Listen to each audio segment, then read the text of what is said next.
Cold आणि hot reading या संदर्भात तुम्ही कधी काही ऐकलंय का? विकृत अशोक खरात भक्तांना आपल्या जाळ्यामध्ये ओढण्यासाठी याच कोल्ड आणि हॉट रीडिंगचा वापर करायचा आणि संधी मिळताच डाव साधायचा. मात्र हे कोल्ड आणि हॉट रीडिंग करतात तरी कसं बघूयात.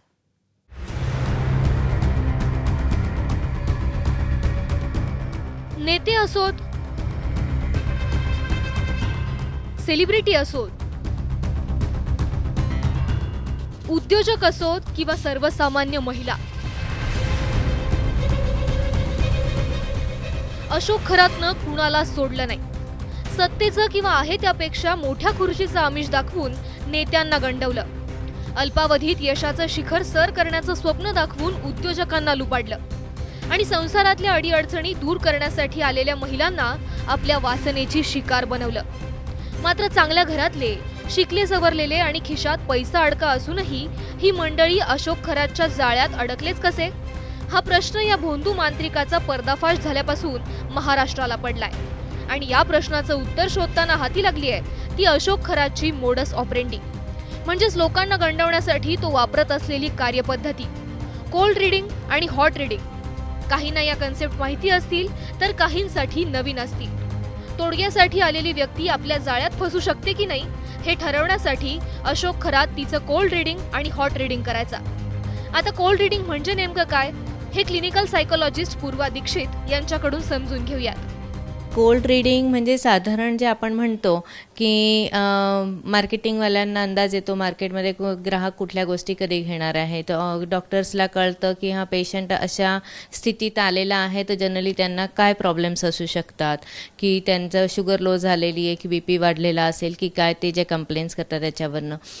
तसंच आमच्या क्लिनिकमध्ये येतात जेव्हा सायकोलॉजी क्लिनिकमध्ये, तेव्हाही आम्हाला अंदाज असतो की त्यांना एन्झायटी सिम्पटम्स आहे तर कुठल्या प्रकारचे स्ट्रेसेस असू शकतात, डिप्रेशन आले तर कशा प्रकारचं असू शकतं, किंवा त्यांच्या साधारण अपेअरन्सवरून आणि त्यांच्या फॅमिलीवरनं आणि त्यांच्या वयात अनुसार कुठल्या काय गोष्टींचा स्ट्रेस असू शकतो. साधारण अभ्यास असतो त्याचा. आता याचा दुसरा भाग म्हणजे हॉट रीडिंग बाबत मानसशास्त्रज्ञ काय सांगतायत ते बघूया.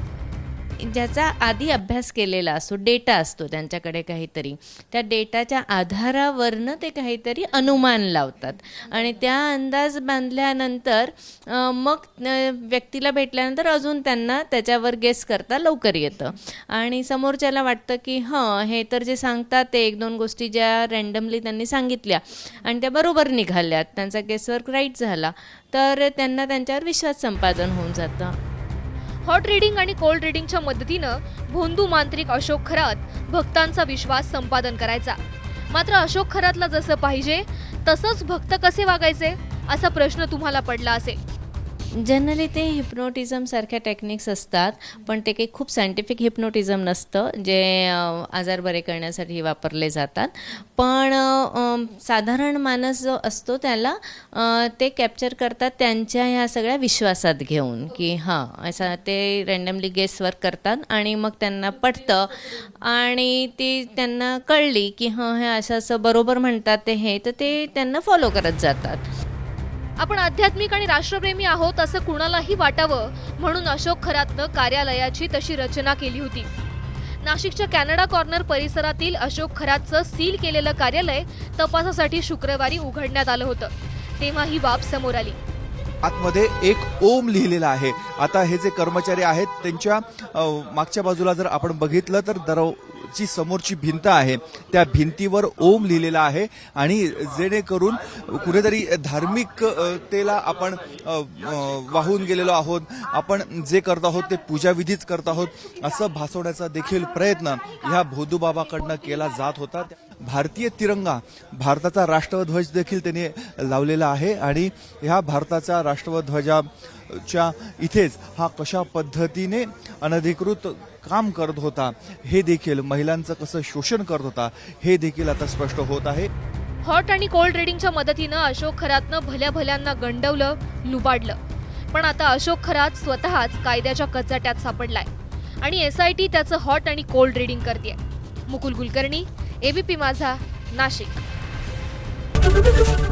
ABP माझा, उघडा डोळे बघा नीट.